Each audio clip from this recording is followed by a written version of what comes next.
আসসালামু আলাইকুম রহমতুল্লাহি ওবরাকাতু। প্রিয় শিক্ষার্থী, আপনারা সবাই ভালো আছেন আশা করি। আজকে আমি ফেসবুকে দিয়েছিলাম যে বাংলা বানানের উপরে একটা ক্লাস নিব। আসলে বাংলা হিউজ পরিমাণ একটা চ্যাপ্টার। বাংলা আমরা সহজভাবে নিতে চাইলেও এটা সহজভাবে নেওয়া যায় না। একটি বাংলা বানানের নিয়ম রীতি এর যে ধরন আছে, এটা অনেক বড় একটা বিষয়। আমি অল্প থেকে অল্প দিয়ে কিভাবে বাংলা বানানটা আপনারা শিখতে পারেন বা এটা প্রয়োগ করতে পারেন, এগুলোকে আমি দেখানোর চেষ্টা করব। যেটা আপনারা সচরাচর ব্যবহার করে থাকেন, এই বানানগুলোকে আমি দেখানোর চেষ্টা করব। আসলে আপনারা বলেন যে শর্টে ভিডিও করতে বা অল্প সময়ের ভিডিওগুলো দিতে, আসলে কি সব আমরা শর্টে করতে চাইলে হয় না। কারণ কিছু কিছু জিনিস আছে যে আপনারা শর্টে করে আপনারা কিছু শিখতে পারেন না, এই জন্য পরবর্তীতে আপনার ভুলগুলো বেশি হয়। এই জন্য একটু সময় নিয়ে আপনারা দেখার চেষ্টা করবেন। যদি একটু সময় নিয়ে দেখেন বা বোঝেন আর প্রয়োগটা যদি সেইভাবে করেন, তাহলে জীবনে কখনো ভুল হবে না। ভুল হওয়ার সম্ভাবনা আপনার খুবই কম থাকবে। হ্যাঁ, মানুষ বলতেই ভুল হবে, কিন্তু সেই ভুল হওয়ার সম্ভাবনাটা খুবই কম থাকবে। আমরা যে স্বাভাবিক যে ভুলগুলো করি, এই ভুলগুলো থেকে আমরা বিরত থাকার চেষ্টা করব। আচ্ছা, আমি গত কয়েকটা ক্লাসে দেখিয়েছি যে ধ্বনি এবং বর্ণ, বাংলা ধ্বনিটা কি, বর্ণটা কি। আমি বর্ণটা আমি বলছিলাম যে স্বরবর্ণ এবং ব্যঞ্জনবর্ণ। স্বরবর্ণ ছাড়া বাংলা উচ্চারণ হয় না। তাহলে কেমন আসছে যে স্বরবর্ণ ছাড়া বাংলা উচ্চারণ হয় না। বাংলা উচ্চারণ করতে গেলে আমার কি লাগবে? স্বরবর্ণ লাগবে। আমি একটা ক্যালকুলেশন দেখাবো আপনাদের, যে ক্যালকুলেশনটা যদি আপনারা মাথার ভিতরে রাখেন বা আপনারা সবসময় মনে রাখেন, তাহলে ভুলটা হবে না। আর হলেও হওয়ার সম্ভাবনা 0%। তাহলে চলুন ক্যালকুলেশনটা দেখি। আমরা বাংলা বর্ণমালা আমরা বলতে পারি, বাংলা বর্ণ আমরা বলতে পারি 50টি। বাংলা বর্ণ 50টি। ইংরেজি বর্ণ আমি এখানে লিখি যে ইংরেজি বর্ণ 26টি। আচ্ছা, বাংলা বর্ণ 50টি, একে আবার দুই ভাগে ভাগ করা যায়, স্বরবর্ণ আর কি ব্যঞ্জনবর্ণ।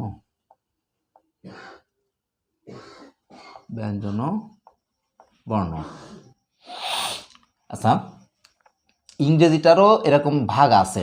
সেটা কি? আমরা বলতে পারি ভাওয়েল আর আছে কনসোনান্ট। ভাওয়েল এবং কনসোনান্ট, তার মানে আমরা ভাওয়েল সাউন্ডকে বলতে পারি স্বর সাউন্ড, আর কনসোনান্ট সাউন্ডকে বলতে পারি আমরা ব্যঞ্জন সাউন্ড। ক্লিয়ার? তাহলে আমরা স্বরবর্ণ আসলে কয়টি বলি? 11টি। স্বরবর্ণ 11টি। ব্যঞ্জনবর্ণ আছে আমরা বলি 39টি। এটা তো আমরা সবাই জানি, আমরা সবাই বাংলা বর্ণরীতি সম্পর্কে সবাই জানি যে বাংলা বর্ণমালায় বর্ণ হচ্ছে 50টি। তার ভিতরে দুই ভাগে ভাগ করা হয়েছে স্বরবর্ণ, মানে বর্ণটাকে। একটা হচ্ছে স্বরবর্ণ, একটা হচ্ছে ব্যঞ্জনবর্ণ। স্বরবর্ণ হচ্ছে 11টি, স্বরবর্ণ 11টি, আর ব্যঞ্জনবর্ণ 39টি। তাহলে যোগ করলে আসে 50টি। এখন আসুন ভাওয়েলটা সম্পর্কে আমরা জানি।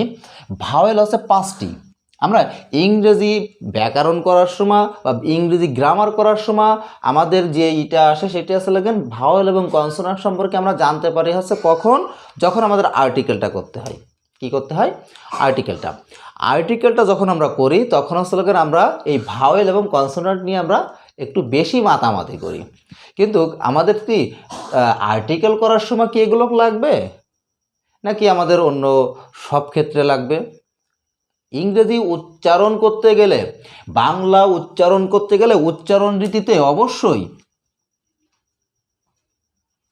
এই উচ্চারণ রীতিতে আমি উচ্চারণ বাংলায় করি আর ইংরেজিতে করি, হয় আরবিতে, হয়তোবা উর্দুতে, তামিল, ফার্সি, আমি যে ভাষায়, তেলেগু, যে ভাষায় করি না কেন, আমার উচ্চারণের একটা রীতি আছে, উচ্চারণের একটা রীতি আছে। সেই উচ্চারণের রীতি আমাদের অবশ্যই, সেটা কি উচ্চারণের রীতিটা অবশ্যই কি বর্ণ থেকেই আসবে, ধ্বনি থেকেই আসে, কিন্তু বর্ণ প্রতীক থেকেই আসবে।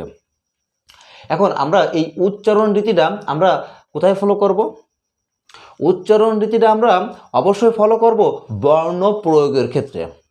বর্ণ প্রয়োগের ক্ষেত্রে আমি যে বর্ণটা প্রয়োগ করব, কোথায় বসবে আর কোথায় বসলে কি উচ্চারণ হবে, এইটা যদি আমি সঠিকভাবে না জানি তাহলে আমার উচ্চারণ সবসময় ভুল হবে।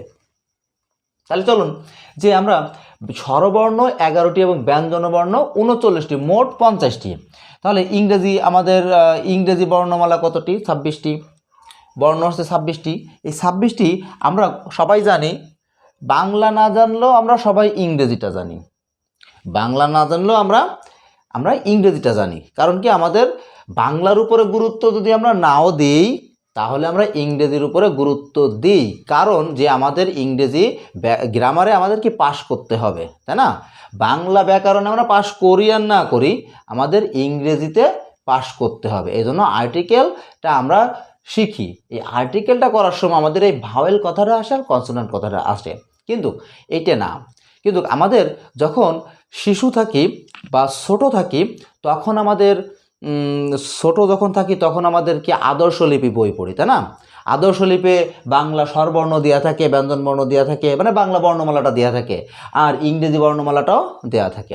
কিন্তু আমাদের এই স্বরবর্ণ যখন শিখি তখন ওইখানে, আমি যখন শিখছিলাম ছোট থাকতে, তখন মনে হয় সম্ভবত আমার যতটুকু স্মরণে আসে যে উচ্চারণ রীতিটা এখানে দেয়া ছিল না। এখন হয়তোবা দেখেছি কয়েকটা বইতে দেখেছি যে ইংরেজি উচ্চারণটা, বাংলার যে উচ্চারণটা আসে ইংরেজিতে, ওইটা দেওয়া আছে কয়েকটা বইতে, কিন্তু সেটাও সঠিকভাবে অনেক ক্ষেত্রে প্রয়োগটা সঠিক হয় না। কিন্তু আমাদের এই ভাওয়েল সাউন্ডটা আসে কখন? যখন আর্টিকেল পাস করার ক্ষেত্রে, যখন আমরা আর্টিকেলটা শিখি। কিন্তু আমাদের তো এটা না, পাস করার তো মূল বিষয় না, আমাদের কি সঠিকভাবে শেখা, সঠিকভাবে শেখা, ভালোভাবে শেখা, আর সেটার প্রয়োগটা ভালোভাবে করা। তাহলে এখন আসুন, যে ভাওয়েল আমরা 5টি ধরি। কয়টি? ভাওয়েল 5টি। এ সম্পর্কে আপনারা সবাই জানেন। তাহলে কনসোনান্ট কতটি? 26 থেকে 5টি গেলে থাকে 21টি। তাহলে মোট কতটি? 26টি। এই যে ক্যালকুলেশনটা দেখালাম, এটা তো আপনারা সবাই অবগত হয়েছেন, তাই না? এখন আসুন, যে এই 50টির যে মান, এই 26টিরও সেই মান। তার মানে এই বাংলা যে 50টি বর্ণ আছে আর ইংরেজি যে 26টি বর্ণ আছে, এই দুটো মিলে মানে এইটেরও যে কাজ, এখানে 50টির যে কাজ, এখানে 26টিরও সেই কাজ। এখন আসুন, স্বরবর্ণ যে 11টি আছে, এর সাথে আমি ইংরেজি ভাওয়েলের যে কম্বিনেশনটা আছে বা যে মিলটা আছে, আমি সেটা একটু দেখাবো। এখন বাংলা স্বরবর্ণ আমরা ধরি আছে 11টি। ওয়া, আ, রস্যই, দীর্ঘই, রস্যু, দীর্ঘ, রি, এ, ওই, ও, ও। এই 11টি বাংলা স্বরবর্ণ 11টি। এবার আমি ভাওয়েলটা লিখি। ভাওয়েল আসছে এ, ই, আই, ও, ইউ। আমরা বাংলা স্বরবর্ণ 11টি, ভাওয়েল আসছে 5টি। তার মানে এই 11টির কাজ যা, এই 11টির কাজ যা, এইখানে এই 5টির কাজও তাই। আমরা একটু ভালোভাবে শিখি, একটু সময় নিয়ে শিখি, তাহলে আপনাদের আর এই কনফিউশনটা থাকবে না, আর আপনাদের বাংলা বানানেও কোনো সমস্যা ইনশাল্লাহ থাকবে না, আর ইংরেজি উচ্চারণও কি কনফিউশন থাকবে না, যে এইটা থাকলে কি উচ্চারণ হবে, ওইটা থাকলে কি উচ্চারণ হবে। অনেক সময় আমরা সি কে ক উচ্চারণ করি, অনেক সময় আমরা সি কে চ স চ উচ্চারণ করি, তাহলে এই ভুলটা আমাদের আর থাকবে না। কোথায় সির উচ্চারণ ক হবে, কোথায় সির উচ্চারণ চ হবে, এটা আমাদের কনফিউশন থাকবে না আশা করি। তাহলে এই যে স্বরবর্ণ, বাংলা স্বরবর্ণ 11টি, বা ইংরেজি ভাওয়েল আছে 5টি। তাহলে এই 11টির উচ্চারণ যা হবে এইখানে এই 5টির উচ্চারণ তাই হবে একই। এখন এর আর কোনো ভাগ করা যায় না, এ 5টি থাকে, কিন্তু একে আবার ভাগ করা যায়। এইটা হচ্ছে বর্ণ, এই কটাকে আমরা কি বলবো? বর্ণ, স্বরবর্ণ, তাই না? আমি লিখে দিচ্ছি স্বরবর্ণ, এই কটাকে আবার আমরা স্বরবর্ণ, তার মানে স্বর চিহ্নিত যে প্রতীক আছে, স্বর চিহ্নিত যে প্রতীক আছে সেই প্রতীকগুলোকে সেইটা। কিন্তু এর আবার কার আছে, একে এর সংক্ষিপ্ত রূপ, একে বলি আমরা সংক্ষিপ্ত রূপ।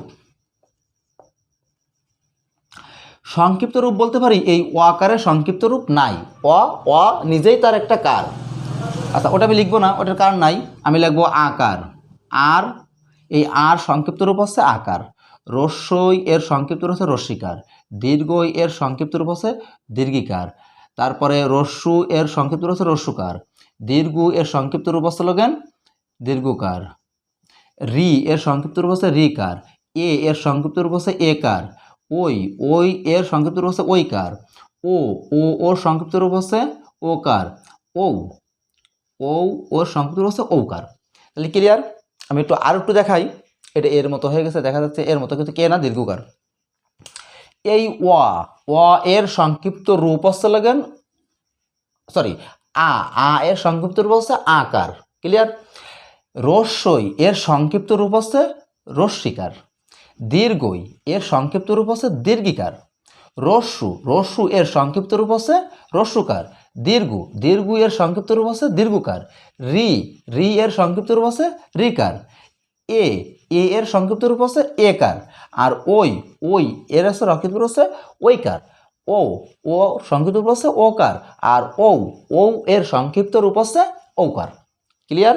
তাহলে আমরা বলতে পারি কার সংক্ষিপ্ত রূপ হচ্ছে 10টি, স্বরবর্ণ হচ্ছে 11টি, আর স্বরবর্ণের সংক্ষিপ্ত রূপ হচ্ছে লগেন 10টি।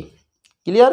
আর অ নিজেই একটি কার, নিজেই একটি বর্ণ, নিজেই একটি কার। ক্লিয়ার? আচ্ছা, এখন আসি এই সংক্ষিপ্ত রূপ এর আর একটা ভাগ আছে, সেই ভাগটা কি আমরা বলতে পারি মৌলিক স্বরবর্ণ। কি বলতে পারি? মৌলিক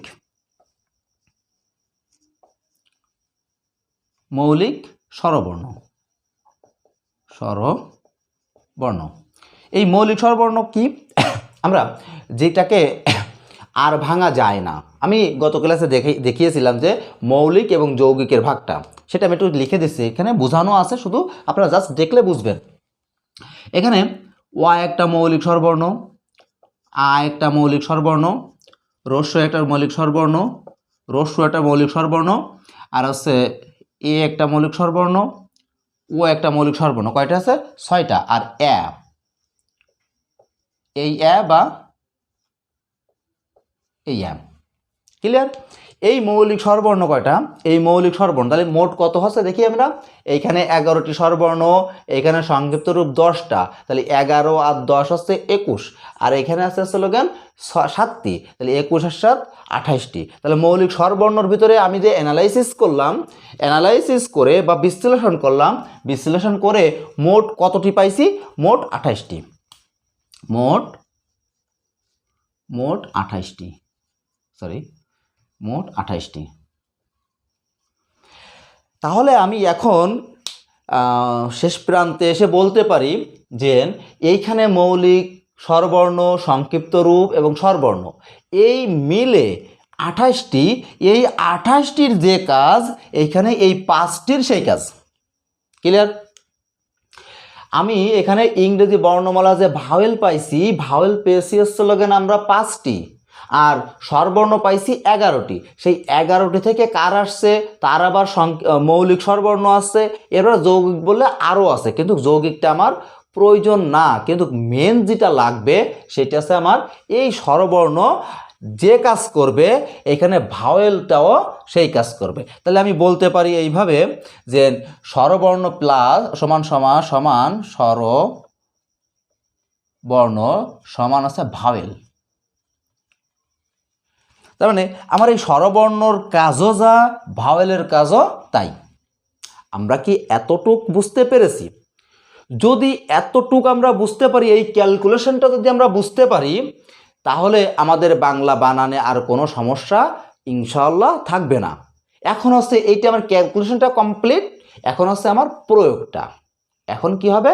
আমার প্রয়োগটা। তার মানে আমি বলতে পারি এভাবে যে বাংলা উচ্চারণ করতে গেলে, বাংলা উচ্চারণ করতে গেলে, বাংলা উচ্চারণ করতে গেলে, বাংলা উচ্চারণ করতে গেলে স্বরবর্ণ ছাড়া বাংলা উচ্চারণ হয় না, বা স্বরধ্বনি, স্বরবর্ণ বা স্বরধ্বনি, স্বরধ্বনি ছাড়া বাংলা উচ্চারণ হয় না। আচ্ছা, ইংরেজির ক্ষেত্রে কি বলতে পারি আমি? যে ইংরেজি কোনো উচ্চারণ করতে গেলে ভাওয়েল সাউন্ড দ্বারা, ভাওয়েল সাউন্ড ছাড়া, ভাওয়েল সাউন্ড ছাড়া কোনো ইংরেজি উচ্চারণ হয় না। এই ক্যালকুলেশনটা যদি আপনারা ভালোভাবে বুঝতে পারেন, তাহলে সামনে যে আমি প্রয়োগটা দেখাবো, এই প্রয়োগটাও সুন্দরভাবে বুঝতে পারবেন। ক্লিয়ার? এখন একটা ভিডিওই অনেক বড় হয়ে যাচ্ছে, এই জন্য আমি প্রয়োগটা সামনের ভিডিওয় দেখাবো। আপনারা চোখ রাখুন, আমার ইউটিউব চ্যানেলটি সাবস্ক্রাইব করুন, শেয়ার করুন আর কমেন্ট করুন, এবং কমেন্ট করে জানান যে এই ভিডিওগুলো আপনার কেমন লাগছে। যদি আমাকে উৎসাহিত না করেন, তাহলে ভিডিওটা কেমন হচ্ছে বুঝতে পারবো না। এই জন্য বেশি করে আপনারা কমেন্ট করে জানাবেন। যদি কোনো কিছু জানার আগ্রহ থাকে জানাবেন, ভুল হলে সেই ভুলটা ধরিয়ে দেবেন। যদি আরও কিছু জানতে চান তাহলে কমেন্টে জানাবেন, তাহলে ভালো লাগবে। আজ এই পর্যন্ত। আসসালামু আলাইকুম রহমতুল্লাহি ওয়া বারাকাতুহু।